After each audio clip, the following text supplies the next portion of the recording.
আজ তোমায় অনেক বেশি মনে পড়ছে। জানো, আজ খুব ভোরে যখন চোখটা খুলতেই সূর্যটাকে দেখলাম, তখন কেন যেন মনে হলো সূর্যটাতে তোমার মুখ ভেসে উঠেছে।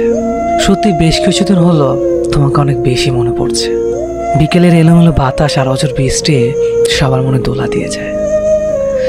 কিন্তু জানো, তুমি চলে যাওয়ার পর থেকে ভোরের হিমেল হাওয়া, বাগানের ফুল, পাখির গান, বিকেলের মিষ্টি রোদ কিংবা রক্তিম গোধূলি কিছুই আর ভালো লাগে না। মোটেও সহ্য হয় না এগুলো। আর বৃষ্টি বৃষ্টি আর কিভাবে ভালো লাগবে বলো? তুমি চলে যাওয়ার পর থেকে তো এই দুই চোখ হয়ে গেছে আকাশ, যে আকাশ থেকে অযোধ্যায় বৃষ্টি ঝরে সকাল সন্ধ্যা। আচ্ছা, তুমি কি তা দেখতে পাও? আজ সংসদ ভবনের রাস্তা ধরে হেঁটে যাচ্ছিলাম, যে রাস্তায় তোমার হাত ধরে হেঁটেছি অসংখ্যবার। জানো, আমার আর তোমার মতো অনেকে এখন এই রাস্তায় হাত ধরাধরি করে হেঁটে চলে। কেন আমাকে এভাবে কষ্ট দিলে? কি দোষ করেছিলাম আমি? কেন আমাকে প্রতিনিয়ত কাঁদতে হয় তোমাকে ভেবে? আজ রৌদ্রমুখর দিনটা হঠাৎ করে শেষ হলো বৃষ্টি দিয়ে, যে বৃষ্টি তুমি অসম্ভব ভালোবাসতে। শেষ বিকেলের আচমকা বৃষ্টি আজ ভিজিয়ে দিয়ে গেছে আমার সমস্ত শরীর। কিন্তু জানো, আমার চোখ ভেজাতে পারেনি। তুমি না বলতে রাস্তাঘাটে কান্নাকাটি করে বাচ্চা ছেলেরা। আমি তো আর বাচ্চা ছেলে নই, তাই রাস্তায় কাঁদতেও লজ্জা লাগে, যে কারণে সারা রাত লুকিয়ে কাঁদি তোমাকে ভেবে। বিকেলের ঝুম বৃষ্টি গোধূলিবেলা লাল রঙে ছেয়ে গেছে আকাশ। আর সন্ধ্যার পর দেখলাম আকাশে মেঘের সাথে পূর্ণিমা চাঁদের লুকোচুরি খেলা। প্রকৃতি আজ তোমার ভালো লাগার সব কিছুই তুলে ধরেছে। শুধু তুমি আজ আমার পাশে নেই। যেন মাঝে মাঝে ভাবি তোমাকে ভেবে আর কাঁদবো না, কিন্তু স্মৃতিগুলো নিষ্ঠুর প্রকৃতি বারবার তোমার কথা মনে করিয়ে দেয়। তখন আর নিজেকে সামলাতে পারি না, অযোধ্যায় কাঁদতে থাকি একা একা।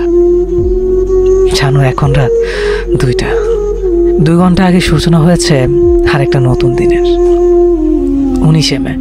2 বছর আগে এই দিনে সম্পর্কে ইতি টেনে আমাকে পাহাড় সময় কষ্ট দিয়ে তুমি চলে গিয়েছো। জানো, তারপর থেকে আজ পর্যন্ত এই দু চোখে ঘুম নেই। মাঝে মাঝে রাত জেগে কাঁদতে থাকে, আর আমার সঙ্গে মাঝে মাঝে কাঁদে ওই বিশাল আকাশটা। 12টার পর যখন তোমাকে ভেবে কাঁদছিলাম, ঠিক তখনই এক বুক হাজারে নিয়ে ফুপিয়ে কেঁদে উঠল আকাশটা। ঝুম বৃষ্টি শুরু হলো আবারও। ওই আকাশটাও কি আমার মতো একা? খোলা আকাশ আর আমি একসাথে কাঁদবো বলে ছুটে গিয়েছিলাম ছাদে। ছাদে আজ বিশাল আকাশটার সাথে কাঁধে কাঁধ রেখে কেঁদেছি আমি। আমার চোখ থেকে ঝরে পড়ে অশ্রুকণা বৃষ্টি জলের সাথে মিশে ছাদ থেকে গড়িয়ে পড়েছে মাটিতে।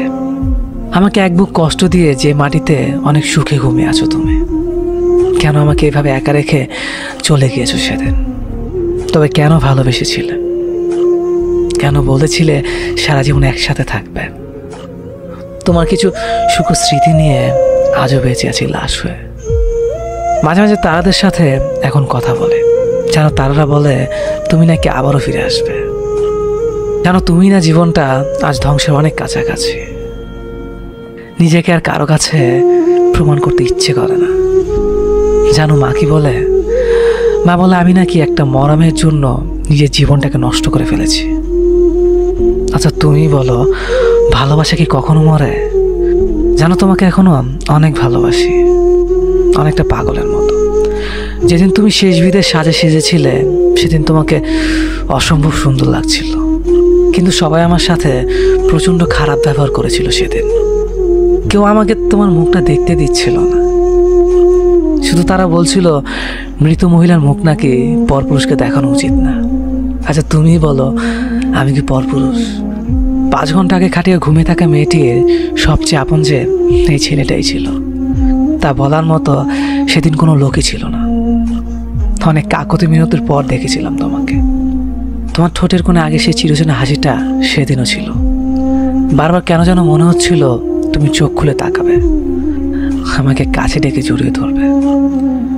সেদিন তুমি অনেক নিষ্ঠুর ছিলে।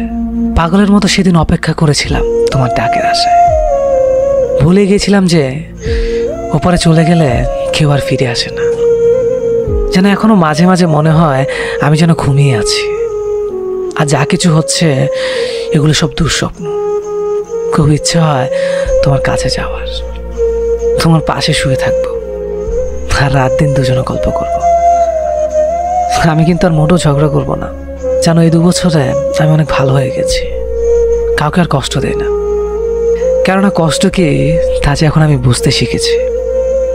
আমার নিথুনি পুরো দাগ নিয়ে তোমার মতো অন্য কেউ আর অভিযোগ করে না। তেমনই টোল পড়া গেলার হাসি দেখতে কেউ আর আমাকে অকারণে হাসায় না। জানো, আমার মুখে তোমার অভিযোগ আর পছন্দের অংশ দুটোই আজ কালো দাড়িতে ঢেকে গেছে। 2 বছর হয়ে গেল, অথচ মনে হয় এই তো সেদিন তোমাকে চলে যেতে দেখলাম। এই 2 বছরের স্বপ্নে অসংখ্যবার দেখেছি তোমায়। কখনো মুখ ভরা হাসি নিয়ে এসেছ, আবার কখনো মুখ ভার করে। কিন্তু যখনই স্পর্শ করতে চেয়েছি তখনই চলে গেছ আমাকে কাঁদিয়ে। কেন ওইভাবে কষ্ট দাও আমায়? আমি সত্যি আর সইতে পারি না। লোকে বলে মানুষ নাকি মৃত্যুর পূর্বে তার প্রিয় মৃত মানুষগুলোকে স্বপ্ন দেখতে পায়। আমি তো প্রায় তোমাকে স্বপ্নে দেখেছি। কই, আমি তো মরি না। তোমার কাছে খুব যেতে ইচ্ছে করে, খুব।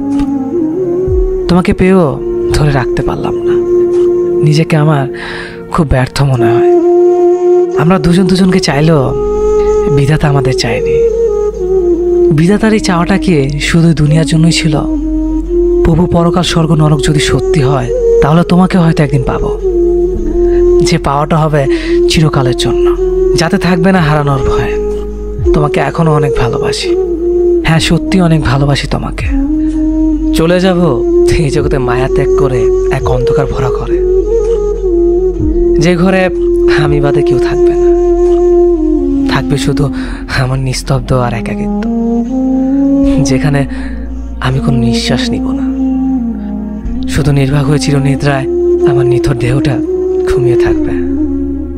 কখনো সেই দেহটা জাগবে না, কখনো প্রাণ খুলে আসবে না, কখনো কাঁদবে না, শুধু নিশ্চুপ হয়ে থাক। যেদিন সবার থেকে বিদায় নিব, ছাড়বো এই পৃথিবী, ভাঙবে সব বন্ধনা, নিরুদ্ধ সব এক না ফেরার দেশে, যেখানে আমি থাকবো এক নতুন অধিবাসী হয়ে। ভুলে যাব সেদিন দুনিয়ার সব কিছু, কিছুই মনে থাকবে না। জীবনের চিরস্মরণীয় সব মুহূর্ত রয়ে যাবে স্মৃতির পাতায়। সেদিন থেকে অস্তিত্ব বলে কিছু আর থাকবে না। পৃথিবীতে পরিচয় থাকবে শুধু এক গত হয়ে যাওয়া মানুষ হিসেবে। আর ঠাঁই পাবে আমার ছবি কোনো এক দেয়ালের ছবির ফ্রেমে। সময়ের সাথে সাথে আমাকে ভুলতে শুরু করবে। কারো কাছে স্মরণীয় থাকবো তার স্মৃতির মাঝে। সেদিনকে একবার ডাকলেও সাড়া দেওয়া সম্ভব হবে না।